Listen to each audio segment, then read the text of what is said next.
হ্যাঁ রেডি। হ্যাঁ ready ready ready.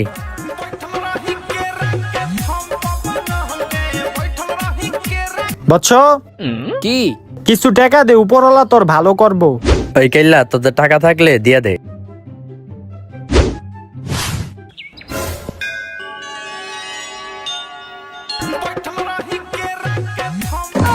বাবা, বৎস, তোর এই ভালো কাজ দেখে আমি অনেক খুশি হয়েছি। তোর কোনো চাওয়া থাকলে ক, আমি তা পূরণ করবো। আপনি যখন এত কিছু পূরণ করতে পারেন তাহলে আপনি ভিক্ষা করেন কি লিগা? আপনি নিজেই তো আপনার চাওয়া পূরণ করতে পারেন। আরে তুই একবার চাইয়াই দেখ, তোর সব চাও আমি পূরণ করবো। আমার চাওয়া তুমি কে, তোমার বাবা পূরণ করতে পারবো না। বৎস, তুই আমার এখনো চিনস নাই, তুই খালি চাইয়াই দেখ তোর ইচ্ছা আমি পূরণ করতে পারি কি না পারি না। বল তোর ইচ্ছা কি? আচ্ছা তাহলে আমরা ফর্সা করে দেন। এলো তোর 1000 টাকা। তোর ইচ্ছা আমি কে, আমার বাপ দাদার 14 গোষ্ঠীও কেউ পূরণ করতে পারবো না।